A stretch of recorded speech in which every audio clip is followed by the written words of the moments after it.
Star Wars has a wide variety of female characters who are well loved by many. Not this one, of course.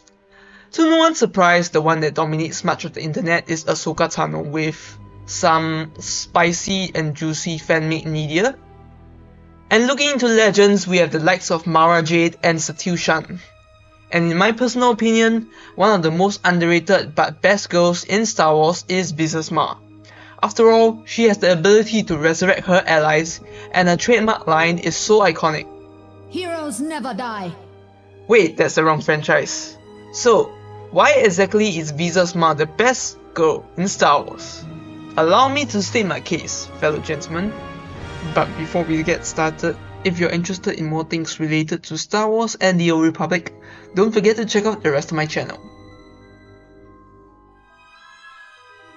I guess a lot of you guys would like to have a partner like Darth Talon. I mean, she's pretty down bad, and things would definitely get a bit spicy under the sheets, but it will probably be a really abusive relationship. Let's be real, it's quite hard to be partners with a Sith Lord unless you have powers that keep them in check. But a safer bet is that they have more unconventional teachings or philosophies, like the lovely Lana Beniko or a redeemed Night Sister Asajj Ventress. Or for this case, a light-sided Marr.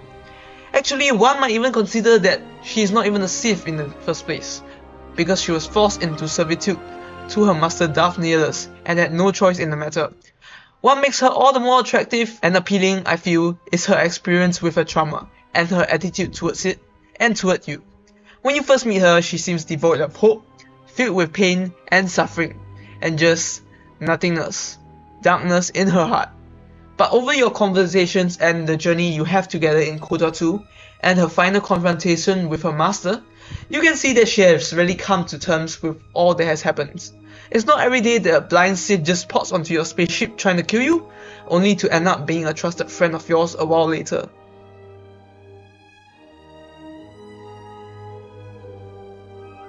When you are aboard the Ravager, before you face Darth Nihilus, Visas has a chance to return to her old meditation chambers, where she ponders about her former homeworld, which is now devoid of old life. If she is aligned to the light side, you will get this line of dialogue. What happens now shall not be done out of hate or revenge, but for the sake of all life. And I ask you finally to forgive me. This body is a prison no longer. What attracted her to the exile was their similar suffering that they went through, the emptiness in the force they experienced.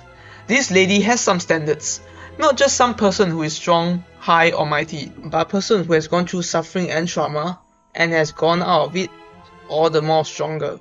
I'm not saying that some characters in Star Wars have never suffered pain as much as her, but this is a core component of her character and shapes her identity and her personality.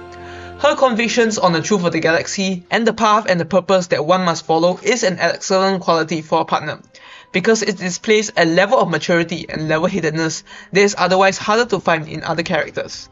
I'm not talking about edgy teenagers with emotional problems, but really someone who has suffered through everything, seen it all, and grown through it all.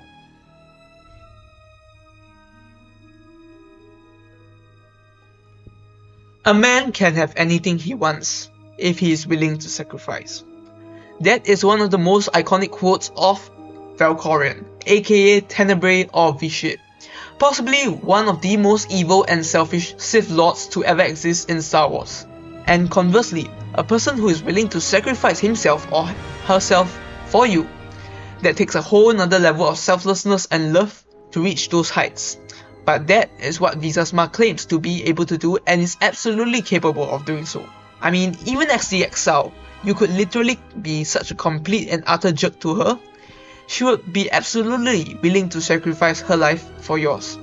Such are the options in your confrontation with Nihilus. Such is what she says before you confronted him. Where can you find such a person who hardly ever considers her own needs and only considers you above all else? Such a person would be far more reliable than one who is very physically passionate but lacks the heart and soul.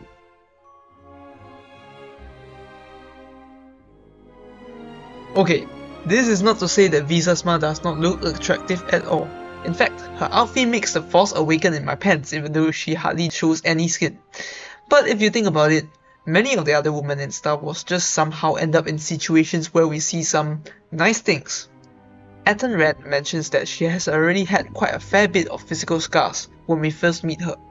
It is fair to say that what lies underneath her robes may not be as pleasing to the eye as, say, the Handmaiden or Princess Leia.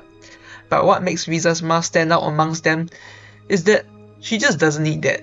Her voice alone is so disarming, along with her mannerisms. Kudos to Kelly Hu for such an amazing voice.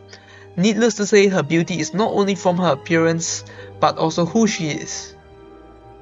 And that is why I think Visas Marr is the best girl in Star Wars.